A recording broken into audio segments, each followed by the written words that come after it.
சதீஷ் கிருஷ்ணா இயக்கத்தில் gen Martin இசையமைப்பில் கவி நடித்து வெளிவந்திருக்கும் கிஸ் அப்படின்ற ஒரு திரைப்படத்தை பத்தி இப்ப நம்ம பார்க்க போறோம். இந்த படத்தோட ஹீரோ காதலை விரும்பாதவர்.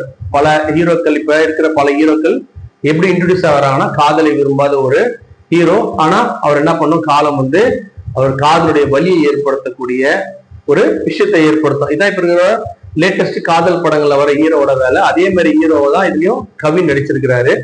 காதலை விரும்பாத ஒரு ஹீரோ வந்து ஒரு பெண்ணால கவரப்படுறாரு. அப்ப தற்செயலா அவர்கிட்ட வந்து ஒரு பழைய ஒரு புக் வந்து அவர் கையில வந்து தற்செயலா வருது. அது வந்ததுல இருந்து யாருன்னா 2 பேர் கிஸ் அடிச்சாங்க அப்படின்னா அவங்களுடைய ஃபியூச்சர் வந்து இவர் கண்ணுக்கு தெரியுது. இவர் கண்ணுக்கு தெரிஞ்சு அவங்களை வந்து என்ன பண்றாரு, அவர் காதல் பிடிக்காது இல்லையா, அந்த காதல் எப்படின்னா கெடுக்க முயற்சி பண்றாரு. ஒரு கட்டத்துல இது ஏன் இந்த மாதிரி நம்மளுக்கு ஏற்படுது அப்படின்னு சொல்லிட்டு நம்ம VTV கணேஷ் இருக்காரு இல்லைங்களா, அவர் தான் இதுல வந்து சைக்கியாட்ரிஸ்ட், அதாவது ஒரு மனநல மருத்துவர். அவர்கிட்ட போயிட்டு இவர் போய் சஜஷன் கேட்கும் போது அவர் என்ன பண்றாரு, இந்த புக்கை யாருக்கு நம்ம வாங்கணுமோ அவர்கிட்ட திருப்பி கொடுத்துட்டோம் அப்படின்னா இந்த வெளில வந்துடலாம் அப்படின்னு சொல்லி இவருக்கு ஒரு அறிவுரை சொல்றாரு. அதன்படி இவர் என்ன பண்றாரு, அந்த புக்கை வந்து அந்த ஹீரோயின் வந்து தற்செயலா இவர்கிட்ட கொடுத்துருவாங்க சொல்லி சொல்லுங்க இல்லையா, அந்த ஹீரோட்ட திருப்பி கொடுக்க போகும்போது அந்த ஹீரோயினுக்கும் இவருக்கும் ஏற்படுற அந்த உறவு அவங்களுக்கு காதலா மலருது. ஒரு கட்டத்துல இவங்க 2 பேருமே முதல்ல கிஸ் அடிக்கும் போது இவங்களுடைய வாழ்க்கையில அந்த ஹீரோயின் வந்து சாகுறா மாதிரி இவரு நினைக்கிறாரு.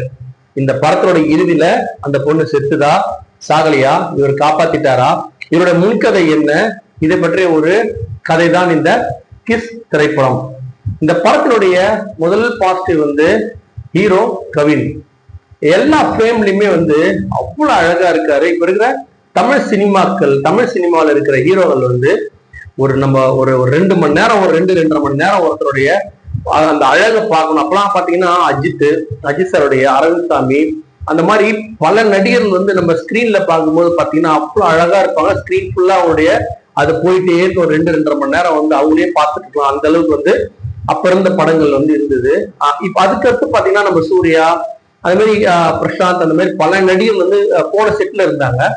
இப்ப வந்து சிம்பு அந்த மாதிரி இருந்தா கூட அதுக்கடுத்து வந்த செட்ல வந்து அந்த மாதிரி வந்து ஒரு மனதை கவரக்கூடிய ஒரு 2.5 மணி நேரம் ஒருத்தரை பார்க்கக்கூடிய அளவுக்கு ஒரு நடிகர் வந்து இல்லாம இருந்தது. அதை வந்து கவின் வந்து போக்கியிருக்காரு நான் நினைக்கிறேன். கிட்டத்தட்ட படத்தோட ஆரம்பத்துல இருந்து இறுதி வரைக்கும் அவரோட அழகு வந்து பார்க்கும் எல்லாரையும் வந்து மயக்கி ஸ்கிரீன் முன்னாடி உட்கார வச்சிருக்கிறாரு. அவருக்கு ஒரு மிகப்பெரிய பாராட்டுக்கள். ஆனா அழகுல மயக்கின அளவுக்கு நடிப்புல அவரால் வந்து அந்த அளவுக்கு வந்து எல்லாரையும் மயக்க முடியல. நடிப்புல இன்னும் மேலும் மெனக்கடணும். அந்த எக்ஸ்பிரஷனு அந்த இதெல்லாம் வந்து இன்னும் நீங்க தரவா எடுத்துட்டு வரணும். உங்களுக்கு தம்பியா நடிச்ச பையனே வந்து டைமிங் எல்லாம் ரொம்ப சூப்பரா பண்ணியிருந்தாரு. ஆனா நீங்க வந்து இன்னும் அந்த டைமிங் அந்த மாதிரி நடிப்புலாம் இன்னும் நீங்க ரொம்ப பர்ஃபார்ம் பண்ண வேண்டியிருக்கு. வெறும் அழகை மட்டுமே ரொம்ப நாள் நம்பி நம்ம நிக்க முடியாது. கண்டிப்பா பர்ஃபார்மன்ஸ்க்கு நீங்க கண்டிப்பா ட்ரை பண்ணுங்க. இந்த படத்தினுடைய ஹீரோயின் அவங்க வந்து அவங்களுக்கு கொடுக்கப்பட்ட கேரக்டரை ஒழுங்கா பண்ணியிருக்கிறாங்க. அவங்க ஒன்றும் பெரிய பந்தா காட்டாம, மற்ற நடிகர்கள் மாதிரி பந்தா மாதிரி காட்டாம நீட்டா அவங்களுக்கு கொடுத்த கேரக்டரை ஒழுங்கா பண்ணிட்டு ஒழுங்கா நீட்டா படத்தை முடிச்சுட்டு போயிட்டாங்க. இந்த படத்தினுடைய மிக மிக பெரிய பலமே வந்து VTV கணேஷ். அவர் மட்டும் இல்லைன்னா இந்த படத்துல வந்து படம் வந்து செம்ம போர் அடிச்சிருக்கும். ஆனா அந்த VTV கணேஷ் வர அனைத்து சீன்லயுமே வந்து பாத்தீங்கன்னா காமெடியில கலக்கி இருக்கிறாரு. பெரும்பாலான அந்த காட்சிகள் வந்து அவர் வந்து அந்த உள்ளது வருமா ரொம்ப அட்டகாசமா பண்ணியிருப்பாரு. அதுல ஒரு ட்ரெயின்ல ஒரு சீன் இருக்கும். அந்த ட்ரெயின் சீன்லாம் ஒரு 2-2.5 நிமிஷம் வந்து நீங்க கண்டிப்பா வந்து விழுந்து சிரிப்பீங்க. அந்த அளவுக்கு வந்து VTV கணேஷ் வந்து அது அந்த ஒரு சீன் மட்டும் இல்ல, படத்தோட முதல்ல இருந்து கிட்டத்தட்ட கடைசி வரைக்கும் பாத்தீங்கன்னா அவர் தான் அந்த படத்தை வந்து ரொம்ப ஹோல்ட் பண்ணி எடுத்துட்டு போயிட்டே இருக்கிறாரு. இந்த படத்தினுடைய பல பாசிட்டிவ்கள் இருந்தாலும் இந்த படத்துல வந்து மிகப்பெரிய மைனஸ் என்னன்னா, ஒரு அந்து போன ஒரு கதை வந்து ரொம்ப ஜவ்வு மாதிரி இழுத்துட்டு போயிட்டே இருக்கிறாங்க. என்ன நடக்க போகுதுன்னு எல்லாருக்குமே தெரியும். அது ஒன்றும் பெரிய ட்விஸ்ட் எல்லாம் ஒண்ணும் இல்லை. அவ்வளோ பெருசா அப்படியே இழுத்துட்டு போயிட்டே இருக்கிறாங்க. எந்த சீனுமே சீக்கிரமா முடியல. இந்த படத்துல நம்ம பாராட்ட வேண்டிய மிக மிக முக்கியமான இன்னொரு கேரக்டர் வந்து நம்மளோட கவினுக்கு அப்பாவை நடிச்சிருக்கும் அந்த ராவ் ரமேஷ் அப்படின்ற அந்த தெலுங்கு நடிகர் வந்து பாத்தீங்கன்னா ரொம்ப நேரம்லாம் வந்திருக்க மாட்டாரு, கொஞ்ச நேரம் தான் வந்திருப்பாரு. அது வந்து டுவர்ட்ஸ் கிளைமேக்ஸ் கொஞ்சம் முன்னாடி பாத்தீங்கன்னு சொல்லிட்டுனா அவருக்கு ஏற்கனவே ஒரு கௌசல்யா வந்து காதலிச்சிருப்பாங்க, தேவன் கல்யாணம் பண்ணியிருப்பாரு. அந்த ஒரு சீன்ல அவர் நடிச்சிருந்த நடிப்பு வெறும் எக்ஸ்பிரஷன் தான் காட்டுவாங்க. நடிப்புல வந்து எவ்வளவு பெரிய ஒரு ஆர்டிஸ்ட் அப்படின்றத வந்து அந்த ஒரு சீன்ல பார்த்தாலே நீங்க கண்டுபிடிச்சலாம். அந்த அளவுக்கு வந்து இந்த கிளைமேக்ஸ் கிட்டத்தட்ட வந்து பாத்தீங்கன்னா இந்த தெலுங்கு நடிகர் வந்து அவ்வளவு சூப்பரா எடுத்திருந்தாரு.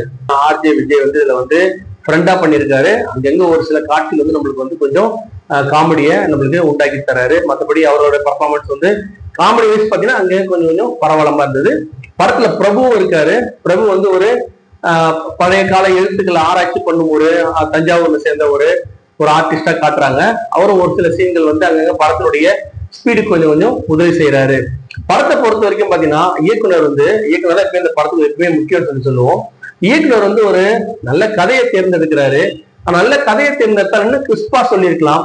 அது கிஸ் அடிச்சாதான் அந்த மாதிரி நினைப்பு வருது. அதே மாதிரி அந்த பழைய கால கதைகள் அதெல்லாம் போட்டுக்கிட்டு நம்ம இந்த படத்தை வந்து ஒரு சூப்பர் படம் அப்படின்னு சொல்ல முடியாது. ஆனா கண்டிப்பா மோர் தென் ஆவரேஜ் ஃபிலிம் சொல்லலாம். இந்த படத்தை யாரெல்லாம் கண்டிப்பா விரும்பி பார்ப்பாங்கன்னா, கல்லூரியில படிக்கிற பசங்க, 2K கிட்ஸ், இப்ப இருக்கிற இந்த லேட்டஸ்ட் ஜெனரேஷன் எல்லாருமே இந்த படத்தை வந்து நல்லா என்ஜாய் பண்ற அளவுக்கு இந்த படத்தை போய் பார்க்கலாம். ஆனா இந்த ஃபேமிலியோட போய் பார்க்கலாம். ஆனா வந்து அந்த மற்ற நம்ம எல்லா படங்களும் ஃபேமிலியோட போய் கேதரா வந்து பாக்குற மாதிரி இல்லை. இது இளைஞர்களுக்கான படம், மோஸ்ட்லி இளைஞர்களுக்கான படம். கொஞ்சம் டீசென்டான ஒரு படம் பார்க்கணும் அப்படின்னு விரும்புறவங்க போய் இந்த படத்தை போய் பார்க்கலாம். மற்றபடி குடும்பத்துக்கு ஃப்ரெண்ட்ஸோட போய் கண்டிப்பா பார்க்கலாம். கண்டிப்பா ஒரு தடவை பார்க்கக்கூடிய படம் தான். பார்க்க முடியாத படம் எல்லாம் ஒண்ணு இல்லை, கண்டிப்பா பார்க்கக்கூடிய படம் தான். கண்டிப்பா கவின் அழகுக்காகவும் விடிவி கணேசனுடைய அந்த காமெடிக்காகவும் கண்டிப்பா இந்த படத்தை நீங்க போய் பார்த்து என்ஜாய் பண்ணலாம்.